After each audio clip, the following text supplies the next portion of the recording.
Good afternoon, student. Today we will study the theme 8 of World History, class 11. World History, class 11, theme 8. Okay, confrontation of culture. Confrontation of culture, theme 8. Okay, देखो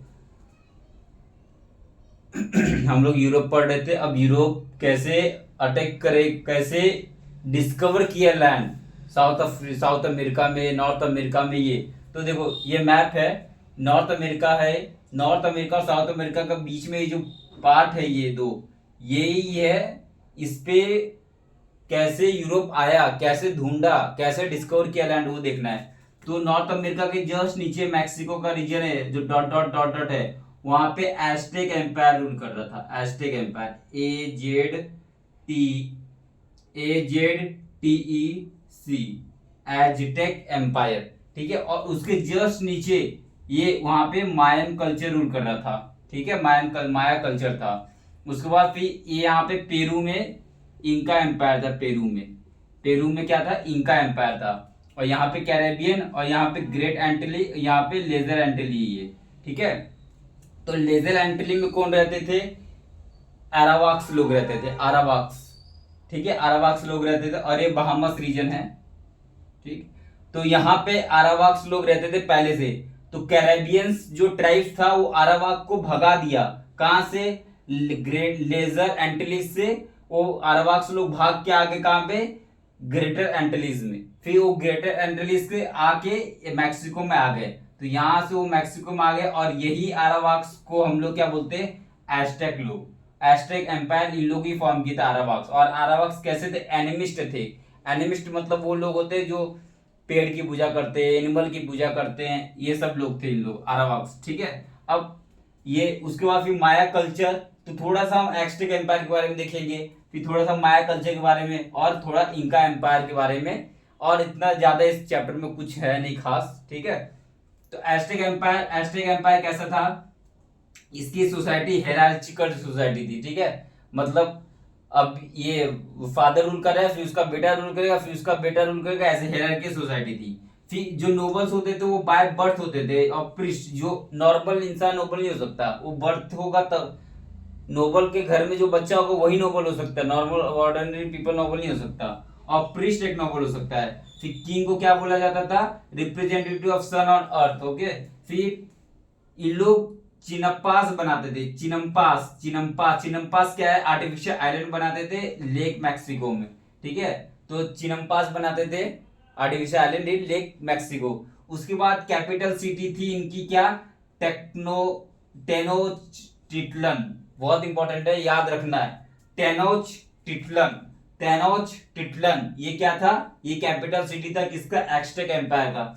और इन लोग asterisk empire का capital city क्या है? टेनोच्टिटलन. ठीक है. और एक और सिटी इंपॉर्टेंट है, ये लास्का टलास्कन. ठीक है, टलास्कन वो अभी आगे हम पढ़ेंगे. देखो यहाँ पे है लास्कलाकन. ठीक है.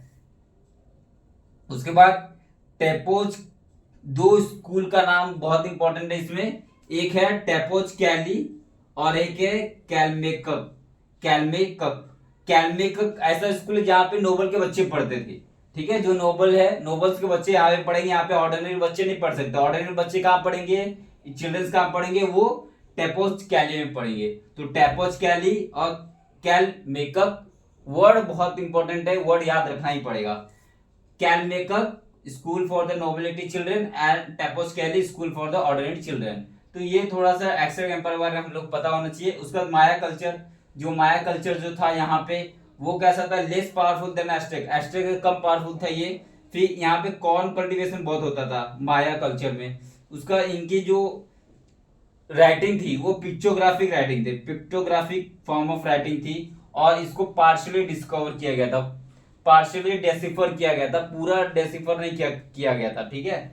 डेसिफर मतलब उसको जाना पे, उसको पढ़ा किसने? तो जिसने ही पढ़ा होगा उसको आधे ही पढ़ पाया, पूरा नहीं पढ़ पाया इसके हैंड राइटिंग को. उसके बाद फिर एंकास ऑफ पेरू. जो पेरू तो ये जो पेरू है, इनके बारे में थोड़ा जान लेते. तो इंकास ऑफ पेरू, या तो इसको क्या बोलते हैं? QUECHUA,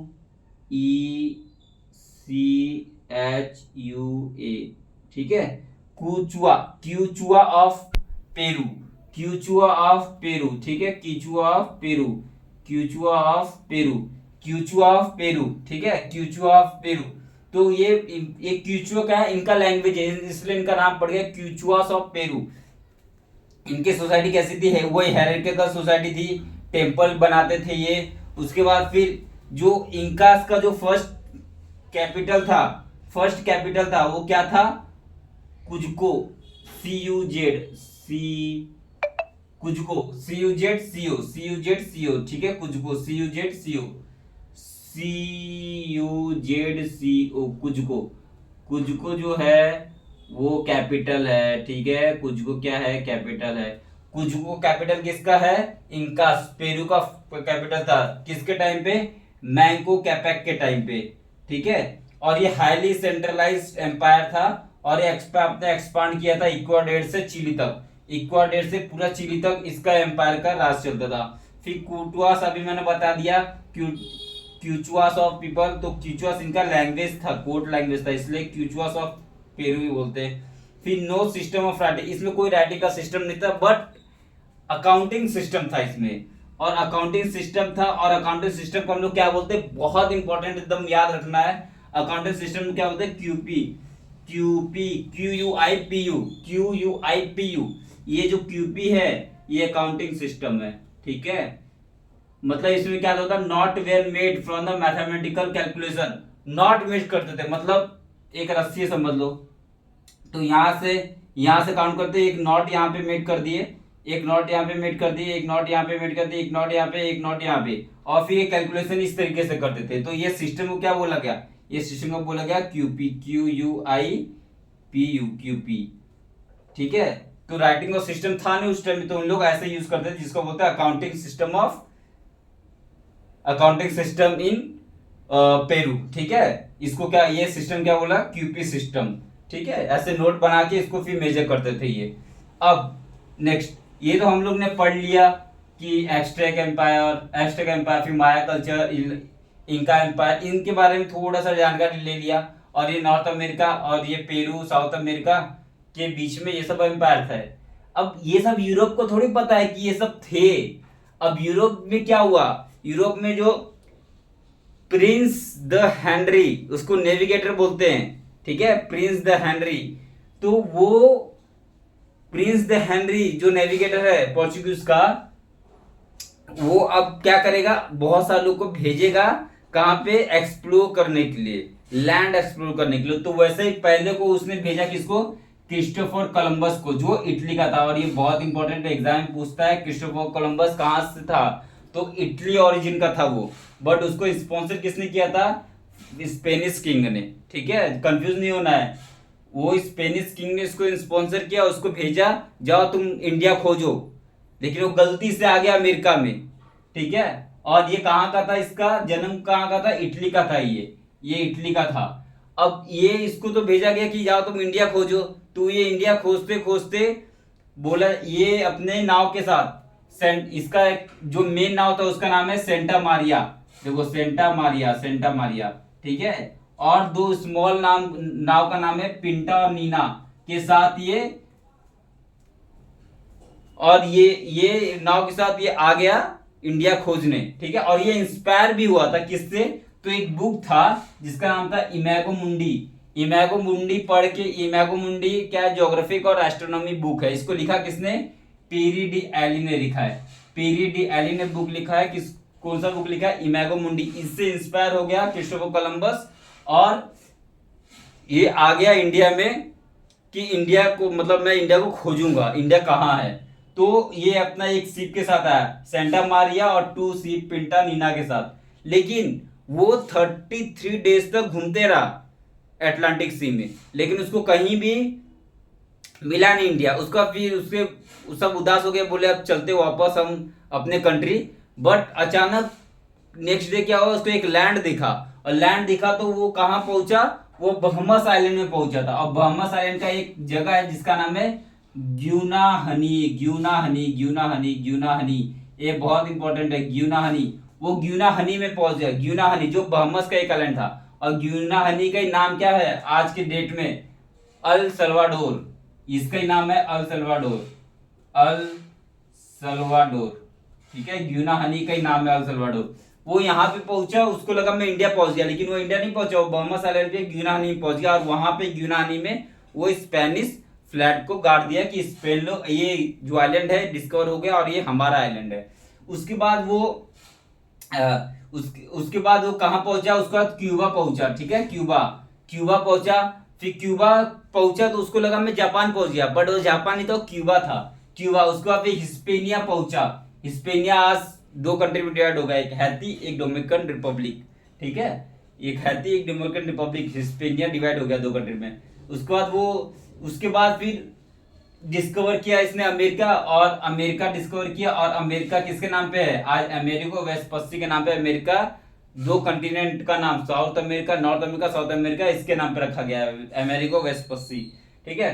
अब ये तो हम लोग पढ़ लिए थोड़ा सा एक्सप्लोरेशन जो भी हुआ, क्योंकि उस टाइम जो पोर्चुगीज था और स्पेन था, दोनों ने स्पॉन्सर करते थे डिस्कवरी ऑफ द लैंड के लिए, तो ये था। अब क्या हुआ? अब ऐसा क्या हुआ कि एस्टेक एम्पायर पे, तो एस्टेक एम्पायर को कौन कैप्चर किया? तो याद रखना कोट्स, CORTE, कोट्स, ठीक है। ये कोट्स जो है, ये कोट्स आएगा और एस्टेक एम्पायर को कैप्चर कर लेगा। तो आपको याद रखना है एस्टेक एम्पायर को कौन कैप्चर किया था? कोट्स। तो कोट्स अपने सोल्जर के साथ आता है, और कोट्स और इसके सोल्जर को हम दोनों को मिला के क्या बोलते हैं? कॉन्क्विस्टाडोर, ठीक है, ये नाम याद रखना, क्लास 11 का टेक्स्ट में दिया हुआ है। कॉन्क्विस्टाडोर मतलब कोट्स एंड सोल्जर कॉल्ड कॉन्क्विस्टाडोर, ठीक है। तो कॉन्क्विस्टाडोर लोग एस्टेक को हरा देते हैं, और इन लोग कॉन्कर, पहले तो कॉन्क्विस्टाडोर क्या करता है? कैप्चर करता है मैक्सिको। मैक्सिको कैप्चर कर लिया। मैक्सिको कैप्चर करने के बाद अब उसको एस्टेक एम्पायर को कैप्चर करना था। तो एस्टेक एम्पायर का जो किंग था उसका क्या नाम है? मोंटेजुमा। मोंटेजुमा, ठीक है, किंग का नाम मोंटेजुमा। किंग का एक दुश्मन था जिसका नाम था, एक ट्राइब था, वो किंग का दुश्मन था, वो ट्राइब का नाम है टोकोनाक ट्राइब, ठीक है, ये टोकोनाक ट्राइब, टोकोनाक ट्राइब। अब टोकोनाक ट्राइब चाहता था कि ये किंग मोंटेजुमा को मैं मार दूं, या तो मोंटे जो एस्टेक एम्पायर से मैं अलग हो जाऊं।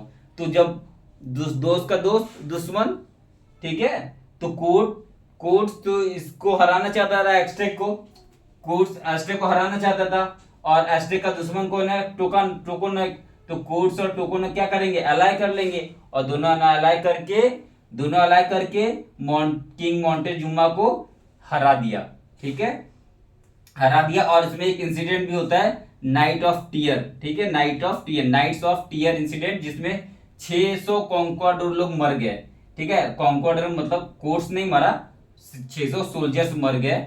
और ये टलास्कालन जो है, ये जो है टलास्कालन एक ट्राइब्स है, ठीक है, ट्राइब्स भी एक जगह का नाम भी है। तो ये ट्राइब्स भी कोर्ट के साथ मिल गई थी, और टोकोनाक तो मिल गया था, ये ट्राइब्स भी मिल गई थी, और ये सब मिल के किंग मोंटेजुमा को इन लोग ने हरा दिया, ठीक है। और फिर यही लेक्सकालन सिटी में ही कॉर्ट्स ने फिर एक अपना मस्त प्लान बनाया, और एस्टेक को एम्पायर को कैप्चर कर लिया। और उस टाइम, अब देखो, ये क्या है? ये सब नया न्यू वर्ल्ड है, इसलिए अमेरिका को क्या बोला जाता है? न्यू वर्ल्ड बोला जाता है। ये सब तो न्यू वर्ल्ड है, न्यू वर्ल्ड, ये सब न्यू वर्ल्ड है, ठीक है, ये सब न्यू वर्ल्ड है। अब तो ओल्ड वर्ल्ड कौन है? ओल्ड वर्ल्ड यूरोप, ये सब ओल्ड वर्ल्ड है, ठीक है। तो ओल्ड वर्ल्ड है यूरोप, तो यूरोप, ओल्ड वर्ल्ड से न्यू वर्ल्ड में क्या आएगा? डिजीज भी तो आएगा। तो ओल्ड वर्ल्ड से न्यू वर्ल्ड में एक डिजीज आया, वो स्मॉल पॉक्स। और इनके पास तो एस्टेक एम्पायर के लोगों के पास तो इम्यून था नहीं, इम्यून सिस्टम तो था नहीं स्मॉल पॉक्स से लड़ने का। तो यहाँ पे जितने लोग थे, बहुत लोग मर गए स्मॉल पॉक्स से। तो उस टाइम एस्टेक एम्पायर में स्मॉल पॉक्स भी आ गया था, जिससे बहुत लोग मर गए। और फिर लास्ट में कोर्ट्स ने, जो इनका तो कैपिटल सिटी क्या है एस्टेक का? कैपिटल सिटी क्या है इसका? टेनोच्टिट्लन, ठीक है, टेनोच्टिट्लन, इसको कैप्चर कर लेगा कोर्ट्स कैप्चर द टेनोच्टिट्लन, ठीक है। उसके बाद फिर ग्वाटेमाला भी कैप्चर कर लेगा, निकारागुआ, होंडुरास, जितना सिटी था यहाँ पे सारा कैप्चर कर लेगा कोर्ट्स, ठीक है। और कोर्ट्स क्या बन जाएगा, कोर्ट्स बन जाएगा कैप्टन जनरल बन जाएगा मैक्सिको का। और इनका काम था पैसा कमाना, और खूब पैसा कमाएगा कोर्ट्स अपने लाइफ में। उसके बाद फिर इनका एम्पायर पेरू। अब इसमें इतना ज्यादा नहीं पढ़ना है, इसका एक किंग था अटाहुआल्पा, ठीक है, अटाहुआल्पा।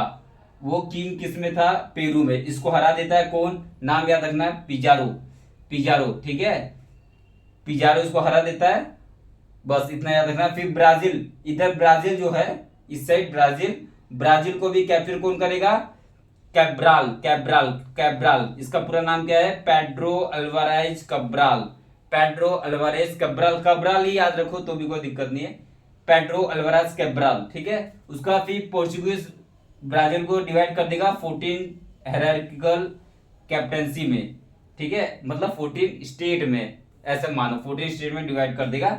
उसके बाद फिर ये लोग स्लेव ट्रेड चालू कर देंगे, और फिर यूरोप फैमिलियर विद और यूरोप को फिर पता चलेगा पोटैटो नाम का भी कोई चीज होता है। फिर चिली वाली और ये सब तो यूरोप जानते नहीं थे, तो पोटैटो ये सब ओरिजिन कहाँ पे है, ये सब नॉर्थ अमेरिका का ओरिजिन है, तो पोटैटो चिली यूरोप में जाएगा। इस तरीके से हमारा जो थीम 8 है कॉन्फेंट्रेशन ऑफ द कल्चर खत्म। और इसमें मेरे ख्याल से और कुछ बताने के ज्यादा चीज था नहीं, तो बस आपको इतना पता होना चाहिए। उसका नेक्स्ट थीम 9 पढ़ेंगे, इंडस्ट्रियलाइजेशन। थीम 9 इंडस्ट्रियलाइजेशन बहुत इंपॉर्टेंट है और बहुत मजा आएगा पढ़ने में, ठीक है। इसका स्क्रीनशॉट ले लो, बस हो गया, ठीक है, ओके, थैंक यू।